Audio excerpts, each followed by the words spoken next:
Salut, c'est Marco de Top for Fun. Aujourd'hui, petite vidéo de présentation du HTC Desire X, le nouveau-né de HTC qui vient donc se placer, comme son nom l'indique, dans la gamme Desire.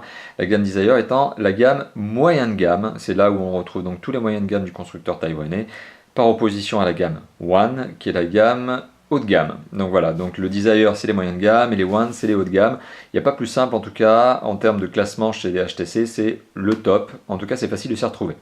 Alors le Desire X, c'est justement l'un des nouveaux modèles j'en bafouille, qui a été commercialisé par HTC. Il vient tout juste d'être commercialisé et il est vendu actuellement à moins de 280 euros, hors pack, hors engagement, donc en mobile nu, sur le web. Donc 280 euros.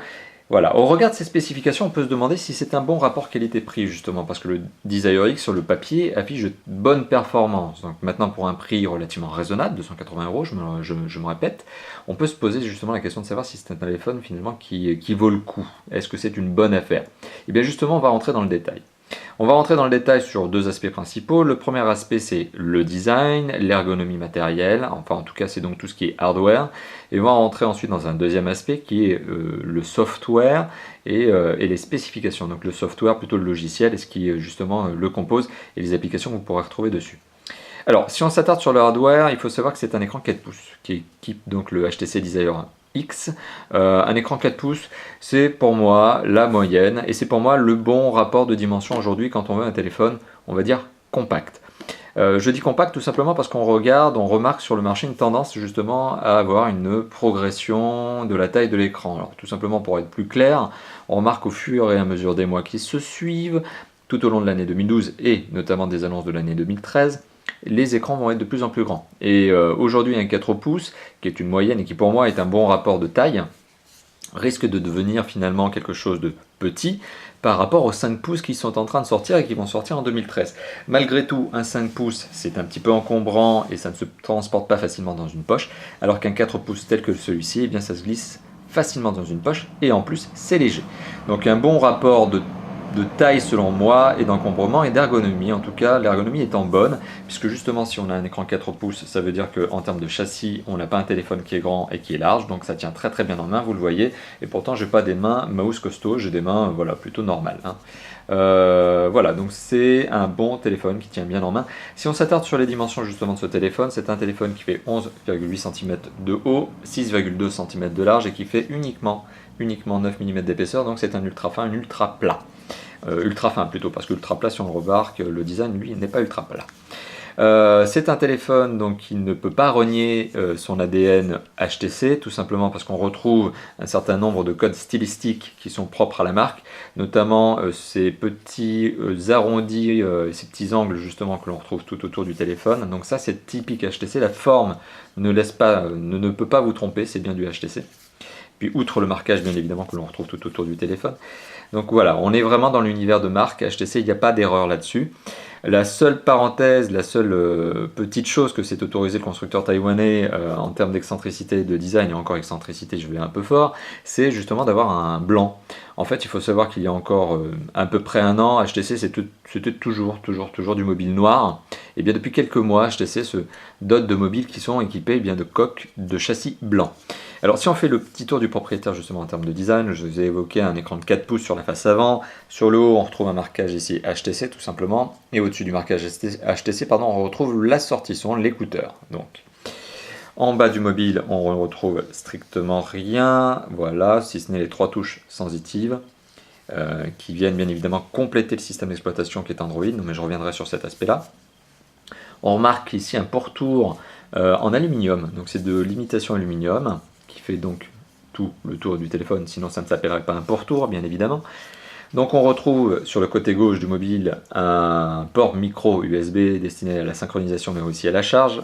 On retrouve sur le dessus un jack 3.5, un bouton on-off entrée-sortie de veille. Sur le côté droit du mobile, on retrouve le bouton de contrôle volume plus moins, et en bas du mobile on ne retrouve rien si ce n'est l'entrée micro. Et à l'arrière du mobile, alors qu'est-ce que l'on retrouve à l'arrière du mobile, si ce n'est encore une fois de plus un marquage HTC, légèrement en relief sur le cache batterie qui lui est en plastique lisse, plutôt doux au toucher, hein. Il n'y a pas d'effet granuleux, mais il n'y a pas d'effet non plus soft skin, donc ce qui me laisse dire que ce cache batterie va probablement résister un petit peu mieux à la rayure que du soft skin, donc c'est un bon point, et ça tient très bien en main. On retrouve aussi ici eh bien, tout simplement le haut-parleur, donc la sortie son du haut-parleur, un marquage Beats Audio, tout simplement il faut savoir que le téléphone est équipé d'une technologie qui vous permet de gérer un petit peu mieux les graves notamment et de rendre un son plus loud, un peu plus puissant. Donc c'est le Beats Audio qui figure donc dans ce téléphone et qui est en marquage ici. Et on retrouve le capteur photo. Alors le capteur photo est entouré d'une petite plaque imitation aluminium avec un petit effet brossé on va dire, sur lequel on retrouve un liseré bleuté. L'appareil photo est un 5 mégapixels, donc un capteur 5 mégapixels qui est doté d'un flash LED. Voilà, donc ça c'était pour l'ergonomie matérielle. Comme je vous l'évoquais, c'est un mobile qui tient très bien en main et qui ne pèse que 114 grammes, batterie incluse. Donc finalement ça en fait un téléphone relativement léger, en tout cas en confrontation de ses concurrents, ça en fait un téléphone léger. Alors maintenant, si on s'attarde un petit peu sur eh bien d'autres spécifications de ce téléphone, notamment en termes de connectivité. Alors la connectivité, elle est totale. Elle est totale tout simplement parce qu'il faut savoir que ce téléphone est donc un quadriband. Première chose, donc vous pourrez l'amener partout avec vous dans le monde entier pour recevoir et émettre vos appels. Donc c'est un quadriband. Il est 3G+, donc c'est encore un bon point. Alors je dis 3G+, c'est largement suffisant aujourd'hui puisque la couverture 4G n'est pas encore super on va dire bonne en France, donc on est encore sur une couverture qui mérite d'être de la 3G, donc c'est un téléphone 3G+, donc ça n'est absolument pas mauvais, loin de là, au contraire. À côté de ça, c'est un téléphone qui est Wi-Fi, alors il est BGN en termes de connectivité, et il est Wi-Fi direct, donc encore un bon point. À côté de ça, on a un téléphone qui est DNLA, donc c'est sympa, le DNLA, ça vous permet notamment de transférer de l'info avec votre télé, par exemple, et de balancer de l'image, donc encore un bon point. C'est un téléphone, comme je vous l'ai évoqué, qui est micro USB, qui est jack 3.5 sur le dessus, ça je vous l'ai évoqué. On retrouve dans le téléphone un emplacement micro SD pour ajouter de la mémoire, donc jusqu'à 32 Go de mémoire supplémentaire. Et enfin, et c'est ma petite note, c'est que ce téléphone n'est pas un NFC. Alors la NFC, c'est comme la 4G, c'est une norme qui n'est pas super répandue aujourd'hui. Je pense que dans les 2 années à venir, ça va devenir de plus en plus utilisé. En tout cas, pour le moment, le NFC n'est pas encore super répandu, donc vous pouvez très bien vous en passer. Ce qui me permet donc de dire, c'est ce que je disais donc en préambule, le téléphone a donc une très bonne connectivité. Et en termes d'accroche réseau, on est sur quelque chose de tout à fait satisfaisant. On est dans la bonne moyenne. C'est un téléphone qui accroche bien le réseau et qui permet d'avoir des conversations, pardon, j'en bafouille, fluides, sans aucun parasite, on va dire, auditif lié à une mauvaise captation de l'antenne. Bon voilà, en tout cas tout ça pour dire que finalement en termes de connectivité, on est plutôt pas mal servi. Le HTC Desire X est un bon téléphone.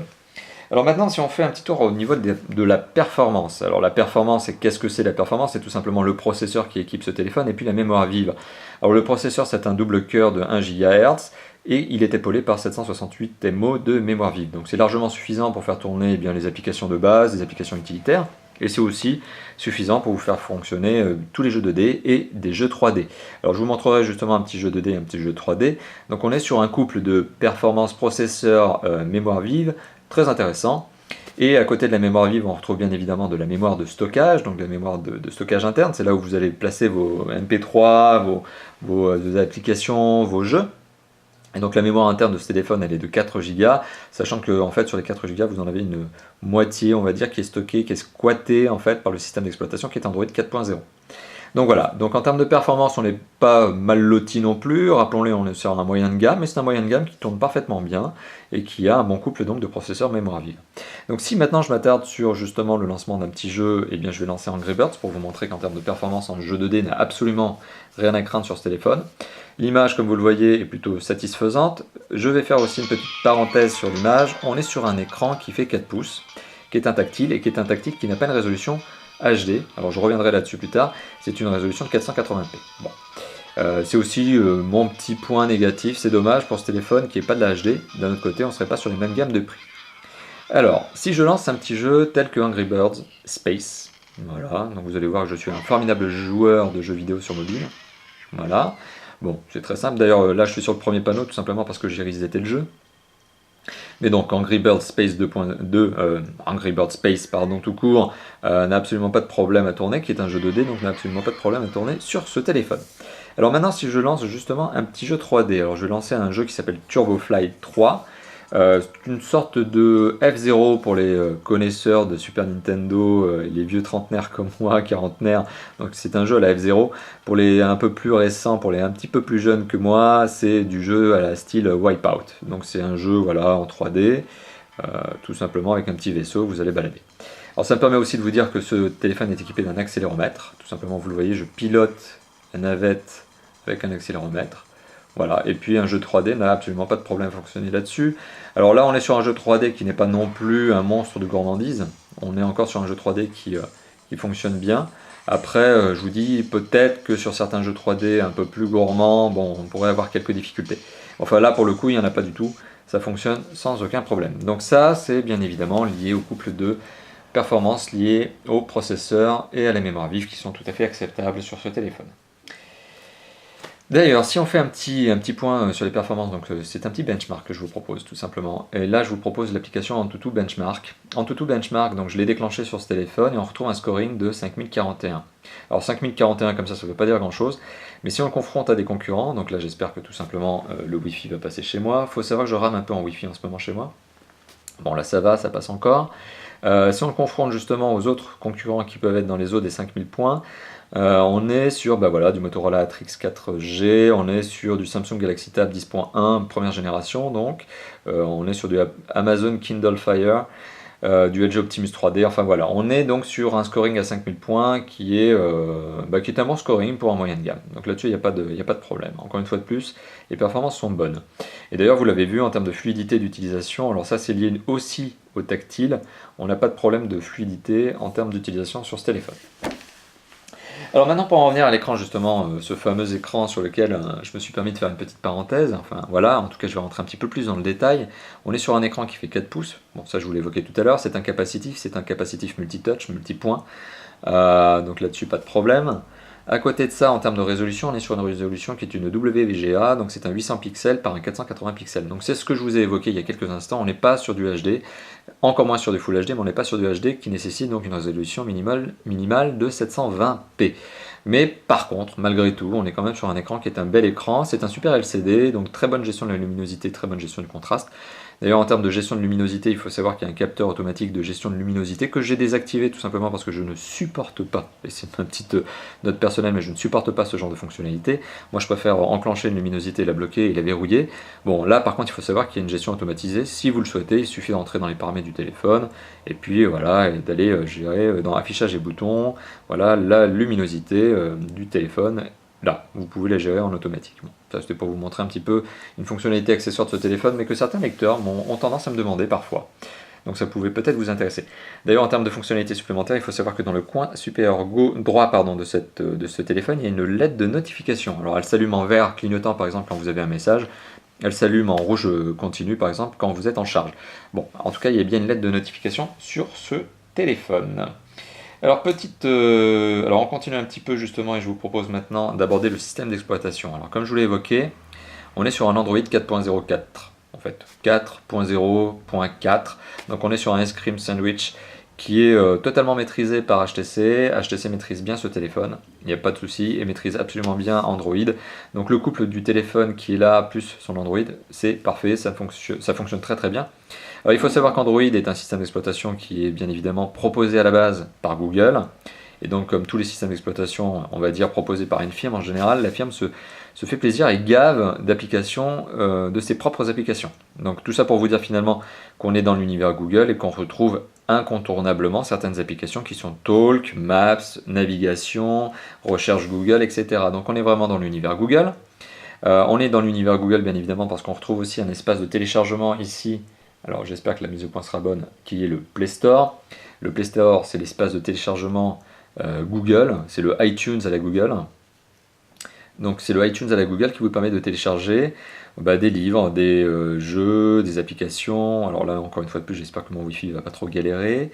Voilà, des jeux, des applications. Et puis très prochainement, des MP3. Il faut savoir que voilà, Google va équiper son Play Store d'un espace de téléchargement qui ne sera plus uniquement dédié aux livres, aux jeux, aux applications et aux films, mais bientôt, c'était ce qu'on lui reprochait, c'était le manque au MP3. Donc c'était ce qu'il lui fallait justement pour affronter en face à face iTunes par exemple, qui lui permet justement de télécharger des MP3. Donc pour en revenir à Android, voilà, c'est un système d'exploitation qui est bien maîtrisé ici par HTC, un système d'exploitation sur lequel HTC a ajouté une surcouche graphique et fonctionnelle qui s'appelle le HTC Sense. Ça se ressent parce qu'en termes d'ergonomie, de design, c'est un peu plus étudié que le Android de base. On est sur quelque chose un peu plus travaillé. Et en plus, c'est la bonne petite note, c'est-à-dire que la première fois que vous allumez votre téléphone et justement que vous insérez votre carte SIM, vous avez une aide à, on va dire, au paramétrage. Voilà, donc c'est-à-dire que HTC a doté ce téléphone d'une surcouche qui vous permet justement d'avoir une sorte de didacticiel tout au long de la phase de démarrage pour le paramétrer correctement et justement ne pas galérer justement au niveau de ce premier démarrage. Donc encore un très très bon point, c'est ce fameux HTC Sense. Alors je vous parlais d'application justement et je vais vous montrer un petit peu une application qui est YouTube. Alors justement je vous ai parlé de l'écran il y a quelques instants. Alors en espérant toujours une fois de plus, j'enfonce le clou que mon Wi-Fi ne va pas trop galérer. Faut savoir en fait que je suis en train d'uploader des vidéos de test en ce moment même et que en plus il y a un PC qui tourne à la maison et qui a un replay en ce moment. Bon voilà, je vais quand même relancer un petit peu la chose. Donc c'est pas lié au téléphone, c'est simplement lié à ma borne Wi-Fi qui est en train d'exploser et de saturer. Voilà, donc je vais peut-être réussir à vous montrer une petite vidéo.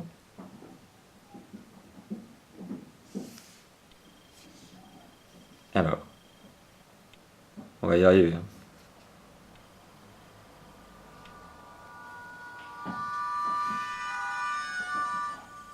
Alors on a beau être en 480p, vous allez voir, l'image est quand même relativement correcte. Certes c'est pas du HD, mais c'est pas une image non plus qui est dégueulasse, au contraire, on arrive à bien voir les choses, c'est plutôt beau. Voilà. Et la gestion des couleurs et de la luminosité étant bonne, là-dessus, voilà, ça renforce le sentiment de bonne image, on va dire de belle qualité d'image.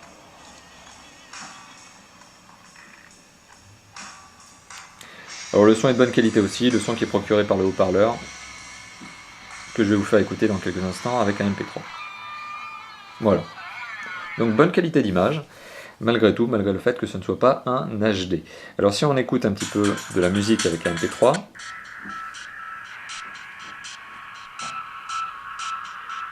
alors le lecteur MP3 le voici, d'ailleurs pour info il gère aussi le mode paysage portrait paysage avec l'accéléromètre. Voilà. Donc j'accélère un petit peu dans le MP3. Et le son est procuré par le haut-parleur qui est ici. Alors c'est un son de bonne qualité, le haut-parleur marche bien on va dire, sauf qu'il a tendance bien évidemment à grésiller si vous le poussez un peu trop. Bon voilà, et puis contrepartie aussi, comme c'est un tout petit haut-parleur, en termes de basse il n'est pas super présent, il n'est pas super là, il n'est pas très très bon en termes de basse. Alors on le sait très bien, on n'écoute pas la musique de cette manière-là, normalement la musique on l'écoute avec un kit piéton, des écouteurs. Alors ça tombe bien d'ailleurs, il y en a qui sont fournis avec le téléphone et qui sont de relativement bonne qualité en termes de port, tout simplement parce que voilà, ils sont un petit peu caoutchoutés autour justement de l'écouteur, ce qui permet une bonne prise dans l'oreille et qui ne vous fera pas de mal. Et justement quand vous branchez, alors ça sera la petite parenthèse supplémentaire, quand vous branchez le kit piéton justement ou vos écouteurs, votre casque préféré à votre téléphone, ça vous permet d'activer le mode Beats Audio justement qui vous permet donc d'avoir une gestion renforcée des basses, un son un peu plus loud, un peu plus costaud justement avec ce paramétrage Beats Audio. D'ailleurs le kit piéton vous servira aussi, c'est la petite information d'antenne pour la radio FM. En fait il faut savoir que la radio FM, comme vous voyez dans ce petit message, nécessite la mise en place du kit piéton en guise d'antenne comme je vous l'ai évoqué. Voilà. Donc ça c'était pour les petites fonctionnalités divertissement, multimédia on va dire. Alors autre particularité, et là je vais rentrer un petit peu dans le système d'exploitation encore, je vais vous montrer un petit Chrome, donc un navigateur web.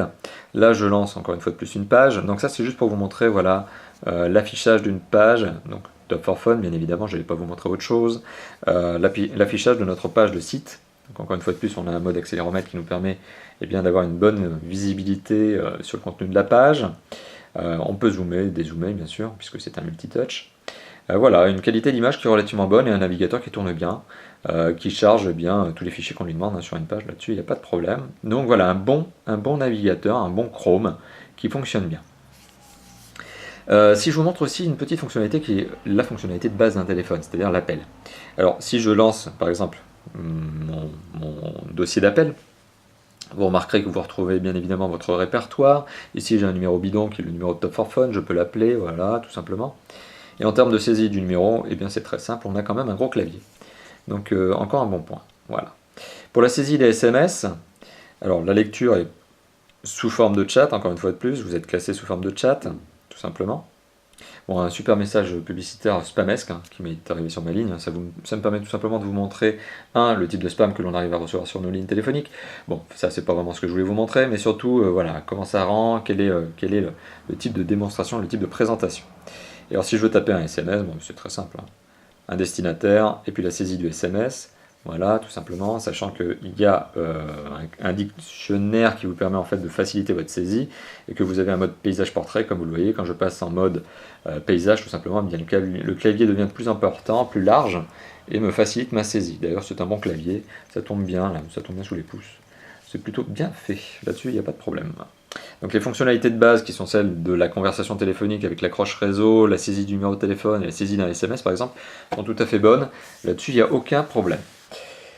Alors, je vous l'évoquais tout à l'heure en termes de connectivité, et là je refais encore une parenthèse, je vous évoquais notamment le fait que ce téléphone est doté d'une puce GPS. Alors oui, il y a une puce GPS, et dans Android 4.0, comme dans n'importe quel Android d'ailleurs, il y a Google Navigation. Alors Google Navigation, c'est un très bon logiciel de navigation, c'est un très bon logiciel GPS. Alors qui a plusieurs avantages, qui n'a qu'un inconvénient, c'est celui d'être online. Donc il va se connecter régulièrement à l'antenne pour avoir de la donnée cellulaire, en fait, tout simplement, il va connecter pour chercher de la data, et vous affichez votre carte sur laquelle vous allez vous déplacer, et l'avantage c'est que par contre ça vous donne de l'infotrafic. Donc le téléphone est capable de vous donner de l'infotrafic. Donc savoir si la route que vous allez emprunter est embouteillée ou pas. Bon, après il y a plein d'avantages en fait sur Google Navigation. J'enfonce souvent le clou sur ce navigateur tout au long de mes vidéos lorsque je vous présente des téléphones Android, et tout simplement parce que c'est un bon logiciel de navigation. Alors premièrement, il a une bonne reconnaissance vocale, il a une bonne synthèse vocale, une gestion du mode paysage portrait et une gestion du jour-nuit. Donc par exemple la reconnaissance vocale, Paris-Montparnasse. Voilà, Paris-Montparnasse. Ok. Voilà, il a calculé ma position, il calcule mon itinéraire, etc. Donc comme je vous l'évoquais, je peux passer du mode portrait paysage, il n'y a pas de souci. Et si on était à un horaire avancé de la journée, eh bien on pourrait passer en mode nuit, tout simplement, parce que l'affichage deviendrait grisé, non pas blanc, ce qui me permettrait justement d'avoir une luminosité moins forte et une agression de mes yeux un peu moins importante. Donc voilà, encore un logiciel de navigation très bien fait, qui vient compléter Google Maps, qui est installé aussi par défaut dans ce téléphone. Donc un système d'exploitation qui est très complet, qui tourne très très bien sur ce téléphone, qui est bien né, qui est bien doté. Alors maintenant, si je vous fais une petite parenthèse, alors ça sera justement la parenthèse, le mot de la fin, notamment en termes de batterie. Alors il faut savoir que le téléphone est équipé d'une batterie qui est une batterie de 1650 mAh. C'est largement suffisant pour ce type de téléphone.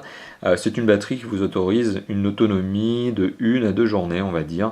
Ce qui est confortable aujourd'hui pour un smartphone. Il faut savoir qu'aujourd'hui, un smartphone qui tient plus de 2 jours, enfin à mon sens, ça n'existe pas. Ça ne mérite pas le nom d'un smartphone, tout simplement parce que voilà, nos téléphones sont de plus en plus puissants, de plus en plus gourmands. Le fait de checker les mails en régulier, le fait d'utiliser son navigateur GPS, etc., ça consomme de l'énergie, donc une autonomie de 2 jours, c'est déjà un grand maxi sur un téléphone. Alors justement pour vous montrer un petit peu l'arrière du mobile et comment on déclipse la batterie, voilà, donc vous voyez c'est relativement simple. Je viens tout simplement de décrocher la batterie par le haut, on accède, une fois le cache batterie décroché, on accède tout simplement à la batterie. On accède, et alors c'est un petit peu la petite note particulière, c'est que l'emplacement de la carte SIM est un petit peu bizarre. C'est-à-dire qu'il est caché sous cette plaque en imitation aluminium qui vient entourer le capteur photo. Voilà, donc il faut savoir que c'est là. Bon, c'est tout. Donc c'est une carte SIM format classique, ça n'est pas une micro, ça n'est pas une nano, carte SIM format classique, qui est accompagnée, donc, comme je vous l'évoquais tout à l'heure, par un emplacement micro SD. L'emplacement micro SD, voilà, il est là, tout simplement accessible, et comme il est facilement accessible, vous pouvez le gérer à chaud. C'est-à-dire que vous pouvez l'enlever, remettre votre micro SD, j'en bafouille décidément, vous pouvez l'enlever et la mettre à chaud, sans enlever votre batterie, et sans donc éteindre votre téléphone. Donc voilà, encore un bon point, une bonne idée pour ce téléphone. Voilà. Donc finalement, vous l'avez compris, je suis relativement élogieux, ça sera ma petite conclusion, je suis relativement élogieux sur ce téléphone, tout simplement parce que c'est un bon moyen de gamme. Alors si vous êtes raisonnable et que vous ne cherchez pas des performances absolues, des performances de dingue, comme on pourrait les avoir avec un HTC One X Plus par exemple, c'est un bon téléphone, c'est un bon rapport qualité-prix, 280 €, je le répète aujourd'hui pour ce téléphone en mobile nu, avec de bonnes performances, un processeur double cœur de 1 GHz, 768 MO de mémoire vive, enfin voilà, c'est un téléphone qui tourne bien, qui a un Android 4.0 avec un HTC Sense 4 dessus, c'est bien fait, tout ça fonctionne très bien. Pour moi, c'est un bon rapport qualité-prix. Donc si vous êtes à la recherche d'un mobile moyen de gamme, avec de bonnes performances et un prix qui reste encore raisonnable, c'est clairement un mobile qui peut se placer dans vos choix et qu'il faut retenir. Moi, je félicite encore une fois de plus, et j'enfonce volontairement le clou, je félicite HTC sur sa maîtrise d'Android 4.0 et notamment la surcouche graphique. Je félicite également HTC sur son design, plutôt sympathique. Et par contre, voilà, ça sera le petit mot négatif, c'est je suis un petit peu déçu par contre par l'écran, mais bien sûr, rappelons-le, on est sur un moyen de gamme, mais je suis un peu déçu par le fait qu'on n'est pas sur un écran avec une résolution HD, mais sur une résolution de 480p. Voilà, par contre, je ne parle même pas du capteur photo qui est un 5 mégapixels, voilà, qui est relativement raisonnable et qui prend des photos convenables et des pannes sur ce type de téléphone. Voilà, donc pour moi, c'est un bon choix, un bon moyen de gamme que je vous recommande, que je vous conseille. Voilà, merci d'avoir visionné cette vidéo. Comme d'habitude, elle sera publiée sur notre chaîne YouTube, donc Top for Phone sur YouTube. Elle sera également publiée sur notre blog top-for-phone.fr, une URL que vous verrez en haut de cette vidéo, tout simplement. Alors n'hésitez pas à vous abonner à notre chaîne, n'hésitez pas également à commenter cette vidéo, à l'aimer, à propager, à la partager. Si bien évidemment vous la trouvez intéressante, n'hésitez pas également à me dire ce que vous pensez de ma manière de vous présenter le téléphone, et ce que vous pensez de ce téléphone en lui-même. Et voilà, et n'hésitez pas aussi à nous retrouver, donc comme je vous l'ai évoqué, sur notre blog, mais aussi sur notre page Facebook. Voilà, tout simplement. Ah, le GPS qui se réveille et qui me dit qu'il faut que je tourne. Bon voilà, c'était le mot de la fin, c'est le GPS qui me permet donc de vous dire à bientôt. Merci d'avoir visionné la vidéo, à bientôt, ciao ciao.